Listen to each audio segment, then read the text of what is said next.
ഹരേ കൃഷ്ണ കൃഷ്ണ കൃഷ്ണ ഹരേ ഹരേ. ഗോവിന്ദനാമ സങ്കീർത്തനം ഗോവിന്ദ ഗോവിന്ദ. നമ്മളുടെ ഭാഗവത കുടുംബത്തിൽ ഇത് തുടങ്ങി കുറച്ചു കാലം കഴിഞ്ഞതോടുകൂടി ധാരാളം കാലമായിക്കൊണ്ട് നമ്മളുടെ കൂടെ ഈ ആരാധനയിലും ഉപാസനയിലും പങ്കെടുക്കുന്ന ഭുവനേശ്വറിലുള്ള ചന്ദ്രമോഹൻ ഏട്ടനാണ്. ആദ്യത്തെ പ്രഭാഷണം ഏകാദശ സ്കന്ധത്തിൽ 26-ാമത്തെ അധ്യായമാണ് പ്രഭാഷണ വിഷയം. എല്ലാ മര്യാദകളോടും കൂടി ഈ ഭാഗവത യജ്ഞത്തിൻ്റെ പ്രഥമ പ്രഭാഷണത്തിനായിക്കൊണ്ട് ആ പാദങ്ങളിൽ നമസ്കരിച്ചുകൊണ്ട് ആ പ്രഭാഷണത്തിലേക്ക് സ്വാഗതം ചെയ്യുന്നു. ഗോവിന്ദനാമ സങ്കീർത്തനം ഗോവിന്ദ ഗോവിന്ദ. ഹരേ രാമ രാമ രാമ ഹരേ ഹരേ, ഹരേ കൃഷ്ണ കൃഷ്ണ കൃഷ്ണ ഹരേ ഹരേ. സർവത്ര ഗോവിന്ദ നാമ സങ്കീർത്തനം ഗോവിന്ദ ഗോവിന്ദ. ഗുരുവായൂരപ്പ ശരണം, ഗുരുഭ്യോ നമഃ. എല്ലാ ആചാര്യന്മാർക്കും അതേമാതിരി തന്നെ മനത്തിരുമേനിക്കും നമ്മുടെ ഈ ഭാഗവത കുടുംബത്തിലുള്ള എല്ലാ അമ്മമാരുടെയും പാദങ്ങളിൽ നമസ്കരിച്ചുകൊണ്ട് ഈ പ്രഭാഷണം, നമ്മുടെ ഇന്നത്തെ പ്രഭാഷണം തുടങ്ങുകയാണ്. സർവത്ര ഗോവിന്ദ നാമ സങ്കീർത്തനം ഗോവിന്ദ ഗോവിന്ദ. ഇവിടെ മനത്തിരുമേനി പറഞ്ഞ മാതിരി ഏകാദശ സ്കന്ധത്തിലെ 26-ാമത്തെ അധ്യായമാണ് നമ്മളിവിടെ നോക്കുന്നത്. അതില് അയിള ഗീതമാണിത്. ആക്ച്വലി ഇതില് ഒറ്റ വാക്കിൽ പറഞ്ഞാൽ നമുക്ക് സത്സംഗമാണ് അത്യാവശ്യം, ദുസ്സംഗത്തിൽ ചേരരുത്, ദുസ്സംഗം പറ്റത്തില്ല, സത്സംഗമാണ് ഏറ്റവും നല്ലത് എന്നുള്ള ഒറ്റ ഇതാണ് ഈ അധ്യായത്തിലൂടെ നമുക്ക് പറഞ്ഞു തരുന്നത്. അപ്പൊ അതിനു വേണ്ടിയിട്ട് നമുക്ക് പുരൂരവസിന്റെ കഥയിൽ കൂടെ നമ്മൾ ആ ഉദാഹരണത്തിന് വേണ്ടി പുരൂരവസിന്റെ കഥയും കൂടെ നമുക്ക് പറഞ്ഞു തരുന്നതാണ്. അപ്പൊ അതില് ഒരിക്കൽ ശ്രീകൃഷ്ണൻ ഉദ്ധവരോട് പറയാണ്, ഉദ്ധവ, യാഥാർത്ഥ്യമല്ലാത്ത അസത്തായ പ്രകൃതിയുടെ ലെവലിൽ നിൽക്കാതെ അനന്തസ്വരൂപനായിരിക്കുന്ന നിലയിലേക്ക് നമ്മളെ കൊണ്ട് എത്തിക്കാൻ സഹായിക്കുന്ന സത്തുക്കളുടെ സംഗമം അഥവാ സത്സംഗം, അത് നല്ലതാണ്. അതിന്റെ നേരെ വിപരീതം എന്താ? ദുസ്സംഗം. നമ്മളെ കൂടുതൽ ഈ പ്രകൃതിയിലേക്ക് തന്നെ പിടിച്ചു നിർത്തുന്ന വ്യക്തികളാണ് ദുസ്സംഗങ്ങൾ എന്ന് പറയുന്നത്. ദുസ്സംഗങ്ങൾ ഉണ്ടാവാതെ നോക്കണം. സംഘങ്ങള് പ്രശ്നങ്ങൾ ഉണ്ടാക്കും എന്ന് സൂചിപ്പിക്കുകയാണ്. ശാരീരികവും മാനസികവുമായ അഭിമാനങ്ങളിൽ മുഴുകിയിരിക്കാൻ നമ്മളെ പ്രേരിപ്പിക്കുന്ന സംഘങ്ങൾ ബുദ്ധിപൂർവം ഒഴിവാക്കാൻ ശ്രമിക്കേണ്ടതാണ് നല്ലത് എന്ന് പറയാണ് ഭഗവാൻ. പണ്ട് അങ്ങനെ ഒരാൾക്ക് നല്ലൊരു ജീവിതം കളഞ്ഞ് കുളിച്ചതും പിന്നെ തിരിച്ചറിവിലൂടെ നേരായി വന്നതും ഭഗവാൻ ഉദ്ധവരോട് പറയുന്നതാണ് അയളന്റെ കഥ. ആരാണ് ഈ അയളൻ? പുരൂരവസാണ്. ആരാ പുരൂരവസ്? നവമസ്കന്ധത്തില് പെണ്ണായി മാറിയ ഒരാളുടെ കഥ പറയുന്നുണ്ട്. സുദ്യുമ്നൻ ഇളയായി മാറിയ കഥ. ഇളയായി മാറിയ സമയത്ത് ചന്ദ്രന്റെ പുത്രൻ ബുധനെ ഇഷ്ടപ്പെട്ട് വിവാഹം ചെയ്തിരുന്നു. അതിലുണ്ടായ മകനാണ് പുരൂരവസ്. അങ്ങനെയാണ് പുരൂരവസിലൂടെ ചന്ദ്രവംശം എന്ന് പറയുന്നത്. കാരണം ചന്ദ്രന്റെ മകൻ ബുധൻ, ബുധന്റെ മകൻ പുരൂരവസ്. പുരൂരവസിനെ നമ്മളെല്ലാം അറിയുന്നത് എന്താണ്? ലോകമറിയുന്ന ഏറ്റവും നല്ലൊരു ചക്രവർത്തിയായിട്ടാണ് പുരൂരവസിനെ നമ്മളെല്ലാം അറിയുന്നത്.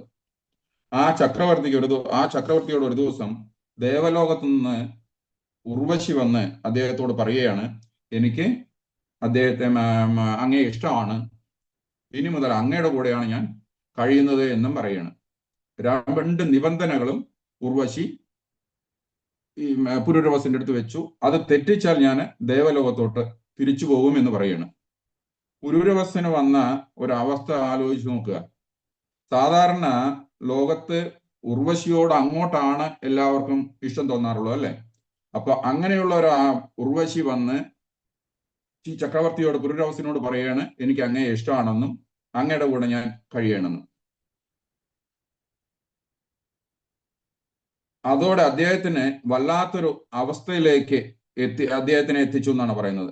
പിന്നീട് കുറെ കാലം പുരൂരവസ് എന്നോ ഞാൻ ചക്രവർത്തിയാണ് എന്നോ ബുധന്റെ മകനാണെന്നോ ഒന്നും അദ്ദേഹത്തിന് ഓർമ്മയില്ല. ആകെ അറിയാവുന്നത് ഉർവശിയുടെ പേര് മാത്രമാണ്. ഉർവശി ഉർവശി എന്നുള്ള ഒറ്റ ചിന്തയിലാണ് അദ്ദേഹം കഴിഞ്ഞുകൊണ്ടിരുന്നത്. അതുകൊണ്ട് എല്ലാ ദിവസവും ഉർവശിയുടെ കൂടെ ഉള്ള കാര്യം മാത്രമാണ് ആലോചിച്ചിരുന്നത്. ഒരു ദിവസം ദേവലോകത്ത് ഉർവശി ഇല്ല എന്ന് തോന്നിച്ചപ്പോ ദേവേന്ദ്രൻ കുറച്ച് സൂത്രപ്പണികളൊക്കെ നടത്തി. അങ്ങനെ പുരൂരവസിന് ഉർവശി പറഞ്ഞ നിബന്ധനകൾ തെറ്റിക്കേണ്ടി വന്നു. ഉർവശി ഉടൻ തന്നെ ദേവലോകത്ത് തിരിച്ചു പോവുകയാണ്. ഇത് കണ്ട് പുരൂരവസ് സങ്കടം സഹിക്കാനാവാതെ ഈ ഉർവശിയുടെ പുറകെ പോവാണ്. പോകരുത് പോകരുത്, എന്നെ വിട്ട് പോകരുത് എന്നെല്ലാം പറഞ്ഞ്. ഇത് ഇന്നത്തെ കാലമാണെങ്കിൽ വേറെ നമുക്ക് എന്തെങ്കിലുമൊക്കെ വേറെ നമ്പറിൽ കൂടെ വിളിക്കുകയോ അല്ലെങ്കിൽ എങ്ങനെയും കോണ്ടാക്ട് ചെയ്യാനുള്ള എന്തെങ്കിലും ഉപായങ്ങളൊക്കെ ഉണ്ട്. പക്ഷെ അന്നൊന്നും അതില്ലായിരുന്നു. കാരണം അദ്ദേഹത്തിന് ഉർവശിയുടെ കൂടെ അല്ലാത്ത ഒരു അവസ്ഥ ആലോചിക്കാൻ കൂടെ പറ്റുന്നില്ല എന്നാണ്. അങ്ങനെ അവസാനം ഉർവശി പറഞ്ഞു, ഒരു കൊല്ലം നല്ല പോലെ പറഞ്ഞ നിബന്ധനകളെല്ലാം അനുസരിച്ച് നിന്നാൽ ഒരു ദിവസം, വർഷത്തിൽ ഒരു ദിവസം ദേവലോകത്ത് വന്ന് എന്നെ കാണാനുള്ള അവസരം ഉണ്ടാക്കാം എന്ന്. അങ്ങനെ കുറെ കാലം പുരൂരവസ് ഈ നിബന്ധനകളൊക്കെ പാലിച്ച് വർഷത്തിൽ ഒരു ദിവസം ഉർവശിയെ കാണാൻ വേണ്ടി ഇങ്ങനെ ദേവലോകത്ത് പോവും. അന്ന് തന്നെ തിരിച്ചും വരും. ഏകാദശിയിൽ പറയുന്നത് ഇദ്ദേഹം കുറെ കഴിഞ്ഞപ്പോ തിരിച്ചറിഞ്ഞു. നവമസ്കന്ധത്തിലാണ് ഈ ഓരോ വർഷത്തിൽ ഒരു ദിവസം ഇങ്ങനെ പോകുന്ന കാര്യങ്ങളെല്ലാം പറയുന്നത്. ഏകാദശിയിൽ പറയുന്നത് ഇദ്ദേഹം കുറെ കഴിഞ്ഞപ്പോ തിരിച്ചറിഞ്ഞു എന്നാണ്. ഈ ഉർവശിയുടെ പുറകെ പോകുന്നത് മാത്രമാണോ എൻ്റെ ജീവിതം എന്ന് അദ്ദേഹം ആലോചിക്കുകയാണ്. ഉർവശിയുടെ ശരീരത്തിനോടുള്ള ആകർഷണത്തെ വേറൊരു തരത്തില് അദ്ദേഹം പറയുന്നത് നമ്മുടെ എല്ലാം ശരീരത്തെ കുറിച്ചാണ് അദ്ദേഹം പറയുന്നത്. ശരീരം ഏതുപോലെയാണെന്ന് ചോദിച്ചാൽ അതിന് പറയാവുന്ന ഒരു ഉദാഹരണം, നമ്മള് മാർക്കറ്റിങ്ങിനെല്ലാം പോയി ഷോപ്പിങ്ങിനെല്ലാം പോയി കഴിയുമ്പോൾ അവിടെ നമ്മുടെ സാധനങ്ങളെല്ലാം നല്ല പോലെ വൃത്തിയുള്ള ഒരു പാക്കറ്റിലാക്കി അവർ പാക്ക് ചെയ്ത് തരും. നമ്മൾ ആ കൊണ്ടുവന്ന് ആ പാക്കറ്റിൽ ആ കവറിൽ നമ്മൾ വീട്ടിലുള്ള ഒരാഴ്ചയിലെ വേസ്റ്റ് എല്ലാം കൂടെ ഇട്ട് പാക്ക് ചെയ്ത് വെച്ച് കഴിഞ്ഞാൽ അത് എന്തായിരിക്കും അവസ്ഥ? അപ്പൊ അതേമാതിരിയുള്ള നല്ല വൃത്തിയുള്ള ഒരു ബാഗിൽ അവർ അതെല്ലാം പാക്ക് ചെയ്ത് അത് കഴിഞ്ഞിട്ട് എല്ലാവരുടെയും ശരീരത്തിന്റെ അവസ്ഥ അതാണെന്നാണ് പറയുന്നത്. ആ നല്ലൊരു കവറിൽ ഈ ഒരാഴ്ചയിലെ വേസ്റ്റ് ഇട്ട് കഴിയുമ്പോൾ എന്തായിരിക്കും അവസ്ഥ?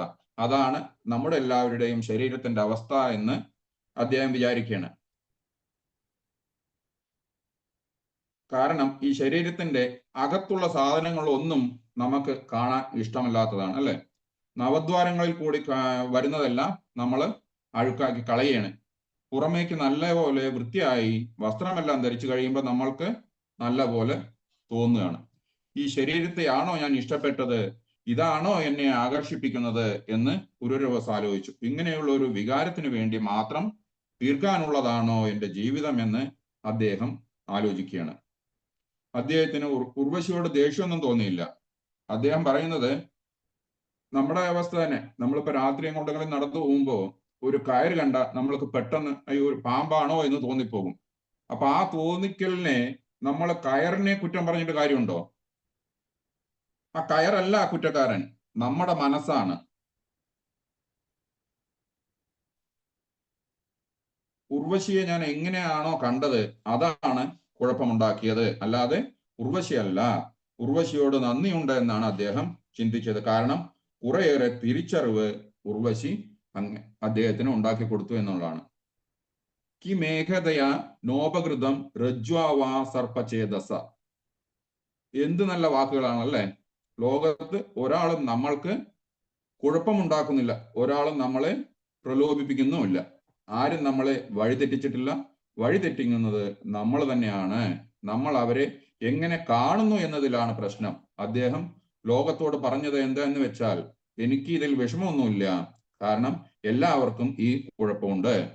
വിദുഷാം ശാപ്യ വിശ്രബ്ദ ഷഡ്വർഗ കിമു മാദൃശാം. അറിവുള്ളവർക്ക് പോലും വിശ്വസിക്കാൻ പറ്റാത്തതാണ് ഇന്ദ്രിയങ്ങളും മനസ്സും. അപ്പൊ പിന്നെ അത്ര ഒന്നും അതിനു വേണ്ടി ശ്രമിക്കാത്ത ആൾക്കാർ അതിൽപ്പെട്ടു പോകുന്നതിൽ ഒരു സംശയവും ഇല്ല. നമ്മൾക്ക് എന്തെങ്കിലും കേട്ടിട്ട് ഇഷ്ടം വരാം, കണ്ടിട്ട് ഇഷ്ടം വരാം, രുചിച്ചിട്ട് ഇഷ്ടം വരാം, എന്തിനോടെങ്കിലും ചില അടുപ്പങ്ങൾ തോന്നാം, അവരെന്നും നമ്മുടെ കൂടെ വേണമെന്ന് തോന്നാം, അവരില്ലാതെ ജീവിക്കാൻ പറ്റില്ല എന്ന് തോന്നാം. പക്ഷേ അതുപോലത്തെ ബന്ധങ്ങൾ നമ്മളെ പലപ്പോഴും ശാരീരികവും മാനസികവുമായിട്ടുള്ള ബന്ധങ്ങളെ ഉറപ്പിച്ച് നിർത്തുന്നതാണ്. അങ്ങനത്തെ സംഘങ്ങൾ നമ്മൾക്ക് വേണ്ട. അത് പ്രശ്നമുണ്ടാക്കും. നമ്മൾക്ക് ഇവിടുന്ന് മോക്ഷം കിട്ടാൻ സഹായിക്കുന്ന സംഘങ്ങളാണ് ആവശ്യം. അങ്ങനെയാണ് പുരൂരവസ് ഉർവശി സംഘം വെടിഞ്ഞുകൊണ്ട് രക്ഷപ്പെട്ടത് എന്ന് പറയാണ്. കൃഷ്ണൻ അവിടെ വെച്ച് ഉദ്ധവനോട് പറയാണ്, ഈ സംഘം ആരോടായ മതിയായിരുന്നു? സത്തുക്കളോടായ മതിയായിരുന്നു. ആരാ സത്തുക്കള്? ഈശ്വരനിൽ ശ്രദ്ധ ഉറപ്പിച്ചു നിൽക്കുന്നവര്. ശാരീരികവും മാനസികവും അല്ലാത്തത് യാഥാർത്ഥ്യമല്ല എന്ന് തിരിച്ചറിഞ്ഞ് സത്യമായ ഈശ്വരനിൽ ശ്രദ്ധ ഉറപ്പിച്ച് നിൽക്കുന്നവരാണ് അവർ.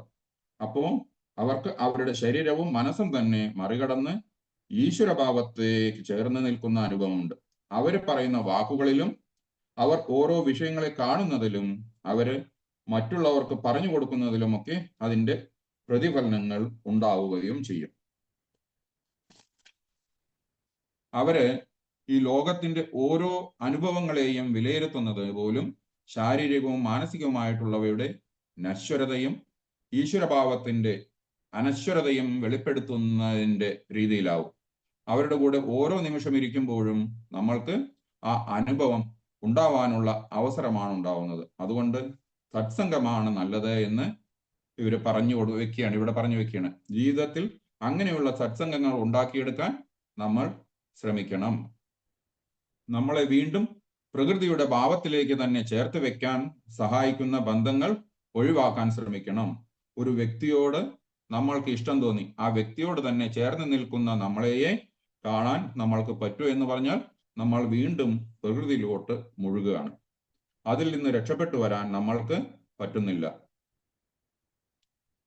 എന്നും എല്ലാറ്റിൽ നിന്നും ഒളിച്ചോടാനൊന്നും പറ്റില്ല. പക്ഷെ അതിന്റെ കൂടെ നിൽക്കുമ്പോഴും നമ്മൾ അതിലേക്ക് മുഴുകാതിരിക്കാൻ ശ്രദ്ധിക്കണം. സംഘം സത്സംഗമാക്കിയാൽ വളരെ നല്ലത്. നമ്മളെ പുരുഷഭാവത്തിലേക്ക് ചേർത്ത് ഓർമ്മിപ്പിച്ചു തരുന്ന ബന്ധങ്ങളാണ് നമ്മൾക്ക് നല്ലത്. നമ്മുടെ ശരീരത്തിന്റെ അവസ്ഥയെക്കുറിച്ച് സംസാരിക്കുന്നവരുടെ അടുത്ത് പെട്ടുപോയാൽ എന്താവും? നമ്മൾക്ക് എത്ര വയസ്സായി, തൊലി ചുളുങ്ങിയോ, ക്ഷീണിച്ചോ, ഇതെല്ലാം നമ്മളെ ഈ പ്രകൃതിയിൽ പിടിച്ചു നിർത്തുന്നതാണ്. നമ്മുടെ ഇവിടുത്തെ സ്ഥാനമാനങ്ങൾ, അത് കിട്ടുന്നത്, അത് പോകുന്നത്, അത് എങ്ങനെ ഉണ്ടാക്കിയെടുക്കാം എന്ന് ശ്രമിക്കുന്നത്, നമ്മൾ അവരുടെ ഇടയിൽ ആരോ ആവാൻ ശ്രമിക്കുന്നത്, ഇങ്ങനെയുള്ള പ്രേരണകളെയൊക്കെ മറികടക്കാനാണ് പറയുന്നത്. സത്സംഗങ്ങളാണ് നല്ലത് എന്ന് ഒരിക്കൽ കൂടി പറഞ്ഞുകൊണ്ട് ഈ അയളഗീതം ഇവിടെ ഭഗവാന്റെ മുമ്പിൽ സമർപ്പിക്കുന്നു. വീണ്ടും സംഘങ്ങളും അതുപോലെ തന്നെ പ്രഭാഷണങ്ങളായിട്ടും പാരായണങ്ങളായിട്ടും ഒക്കെ ചന്ദ്രേട്ടന് ധാരാളം അവസരങ്ങളും അതുപോലെ തന്നെ ആരാധനകളും അനുഷ്ഠാനങ്ങളും ഒക്കെ ഇനിയും മേൽക്കുമേൽ ഉണ്ടാവട്ടെ എന്ന് ഗുരുവായൂരപ്പനോട് ഈ ഒരു സമയത്ത് പ്രാർത്ഥിക്കുന്നു. നമസ്കാരം. ഇനി അടുത്ത ഗോവിന്ദനാമ സങ്കീർത്തനം. ഗോവിന്ദ ഗോ